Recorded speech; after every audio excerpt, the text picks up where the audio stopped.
अस्सलाम वालेकुम students, welcome to शिफाज academy. आज हम पढ़ेंगे क्लास 9 बायोलॉजी के lecture number first, chapter number 3 biodiversity. ठीक है, बायोडाइवर्सिटी की मीनिंग क्या होती है। बायो का मतलब लाइफ होता है। ठीक है, एज नो वी हम इससे पहले हम जानते हैं कि बायो का मतलब लाइफ होता है और वैरायटी का मतलब होता है अक़साम, बहुत सारी अक़साम मतलब किस्में। ठीक है, तो अब ये अक़साम या किस्में जो हैं वो विद इन स्पीशीज़ में होती हैं, मतलब इस एक जानदारों के दरमियान। जिस तरह से विद इन स्पीशीज़ की एग्जांपल है ह्यूमंस, इंसान। ठीक है, इंसान जो है वो इन सब के, एक इंसान को देखें या दो इंसानों को देखते हैं तो उन सब के दोनों के दो पैर होते हैं, दो हाथ होते हैं, एक सर होता है, लेकिन उनकी शक्लें क्या होती हैं, डिफरेंट होती हैं। तो ये क्या आ गई, वैरायटी, अक़साम आ गई। ठीक है, इसी तरह से इसकी दूसरी एग्जांपल और अमंग स्पीशीज़, स्पीशीज़ के दरमियान जो है वो, जिस तरह से लायन एक अलग स्पीशी है और परिंदे अलग स्पीशीज़ हैं और ये दोनों एक दूसरे से क्या है, मुख्तलिफ हैं। तो डाइवर्सिटी का मतलब वैराइटीज़। ठीक है, तो इसकी मैंने दो डेफिनेशंस लिखी हैं, इसमें से जो आपको इजी रहे आप वो बोर्ड में याद कर सकते हैं। द पहली डेफिनेशन है, the variety of organisms present in the world is called biodiversity. मुख्तलिफ अक़साम के जानदार इस दुनिया में जो मौजूद हैं, मुख्तलिफ अक़साम के जो जानदार इस दुनिया में मौजूद हैं, इसी को हम क्या कहते हैं, बायोडाइवर्सिटी। ठीक है, जिस तरह से ये पहली सेकंड पिक्चर में क्या है, जराफ है, परिंदे हैं, लायंस है, आई थिंक ये सांप है। ठीक है, ये सब क्या है, एक दूसरे से बिल्कुल मुख्तलिफ हैं। तो ये जो मुख्तलिफ अक़साम के जानदार है ना, जो अल्लाह ताला ने बनाए हैं, इसी को हम बायोडाइवर्सिटी कहते हैं। दूसरी दूसरी डेफिनेशन क्या है, the difference among organism in their size, structure, etc. जानदारों का आपस में मुख्तलिफ साइज़ के लिए उनका साइज़ एक दूसरे से जो मुख्तलिफ होता है और जो उनका स्ट्रक्चर एक दूसरे से मुख्तलिफ होता है, इसी को हम क्या कहते हैं, बायोडाइवर्सिटी। नेक्स्ट है, अब जो है इम्पोर्टेंस ऑफ बायोडाइवर्सिटी का क्वेश्चन बोर्ड में आ सकता है आप लोगों का। तो इम्पोर्टेंस मतलब बायोडाइवर्सिटी अल्लाह ताला ने जो लाइफ को डिफरेंट अक़साम की उनमें बनाई है, उसकी क्या इम्पोर्टेंस क्या है, उसकी अहमियत क्या है। ठीक है, तो उसकी इम्पोर्टेंस ये है कि अल्लाह ताला ने, या फिर जो जो भी हम मुख्तलिफ़ अक़साम के जानदार देखते हैं, एज़ अ ह्यूमन हम भी जो मुख्तलिफ हैं। ठीक है, इसकी एक ख़ासियत है, इसकी एक वजह है, इसकी एक इम्पोर्टेंस है। ठीक है, तो इसकी इम्पोर्टेंस क्या है, फूड फॉर ह्यूमन्स बीइंग, सबसे पहला है फूड फॉर ह्यूमन बीइंग। अगर मुख्तलिफ जानदार नहीं होंगे, ठीक है, तो हम मुख्तलिफ, हमारे पास वैराइटीज़ भी नहीं होंगी खाने के लिए। ठीक है, अगर एक ही जानदार होगी तो हम खाएंगे क्या। ठीक है, जिस तरह से biodiversity provide high variety of food for human beings, इंसानों के लिए बहुत सारे इकसाम के खाने इससे मैसर होते हैं। सच एज क्रॉप्स, मतलब जो हम खेत देखते हैं, लिवर स्टॉक, फॉरेस्ट्री मतलब जंगलात जो हम देखते हैं, ये भी क्या है, जंगलात भी क्या हैं, जानदार हैं। और फिशेस, फिशेस भी क्या हैं, फिशेस भी जानदार हैं, लेकिन हम इनको खाते हैं एज अ ह्यूमन, हम इनको खाते हैं, एज अ फूड खाते हैं। ठीक है, तो ये भी हमारे लिए क्या आ गई, एक वैरायटी आ गई खाने के लिए।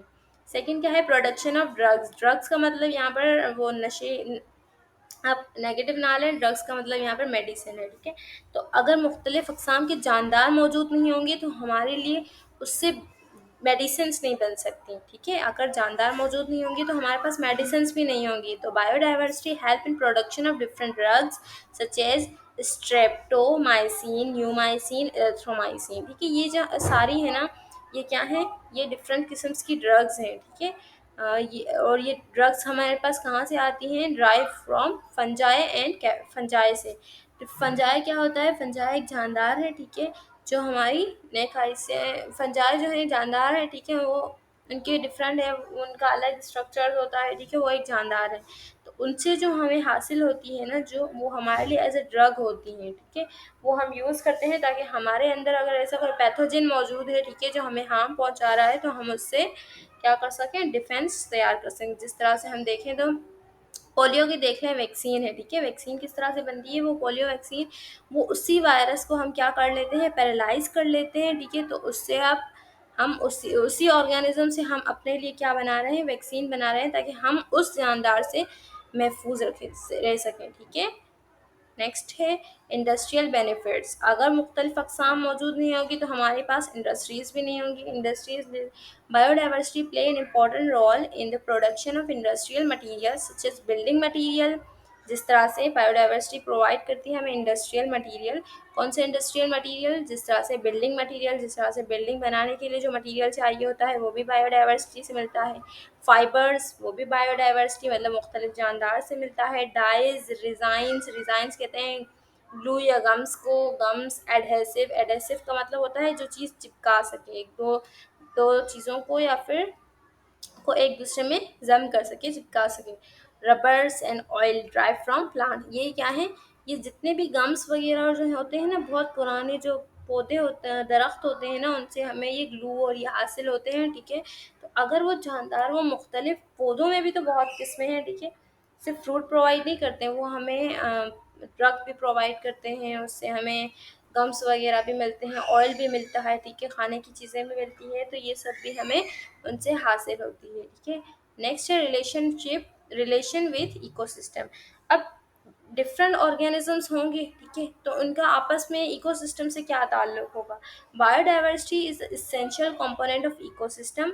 बायोडाइवर्सिटी जो होती है ना, जो मुख्तलिफ अक़साम के जो जानदार इस दुनिया में मौजूद है, वो इसेंशियल इंपॉर्टेंट कंपोनेंट हिस्से हैं किसके, इकोसिस्टम के। इकोसिस्टम क्या होता है, लिविंग और नॉन लिविंग। लिविंग मतलब जानदार, कोई भी जानदार, पौधे वगैरह, और नॉन लिविंग मतलब हवा, पानी, सूरज, ठीक है। लिविंग और नॉन लिविंग का आपस में जो ताल्लुक बनता है उसको हम इकोसिस्टम कहते हैं। Each species has a specific role in ecosystem. हर जानदार का, हर स्पीशी का इकोसिस्टम से एक गहरा ताल्लुक है। लॉज ऑफ स्पीशीज़, अगर स्पीशीज़ क्या हो जाएंगी, ख़त्म हो जाएंगी, तो इकोसिस्टम भी ख़त्म हो जाएगा और हम, कोई भी जानदार ज़िंदा नहीं रह सकता, ठीक है। अगर जानदार ख़त्म होने लग जाएंगे तो इकोसिस्टम ही ख़त्म हो जाएगा। नेक्स्ट है व्हाट इज़ क्लासिफिकेशन। अक्सर क्लासिफिकेशन की डेफिनेशन बोर्ड में पूछी जाती है कि क्लासिफिकेशन की डेफिनेशन ही क्या है। एक बायोडाइवर्सिटी और एक क्लासिफिकेशन, इन दोनों की डेफिनेशंस पास्ट पेपर 10 ईयर्स में भी मौजूद हैं, ठीक है, उसमें भी आ चुकी हैं। तो क्लासिफिकेशन का मतलब होता है क्लासेस। क्लासेस मतलब डिवीजन, डिवाइड करना। बहुत सारे जानदार हैं, ठीक है, सारे वैरायटीज़ में है, डिफरेंट है, मुख्तलिफ हैं, ठीक है।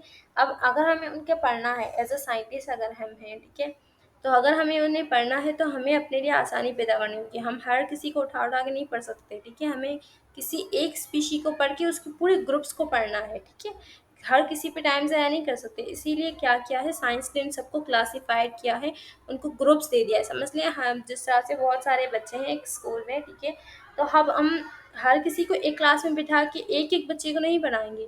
हम क्या करेंगे, 9th वालों को 9th में, 8 वालों को 8 में, 7 वालों को 7 में, इस तरह से हम क्लासेस में डिवाइड कर देंगे। इसी तरह से जानदार भी क्या करते हैं, जानदारों को भी साइंस ने डिवाइड कर दिया, हर किसी को अलग अलग क्लास बना दी है, ठीक है।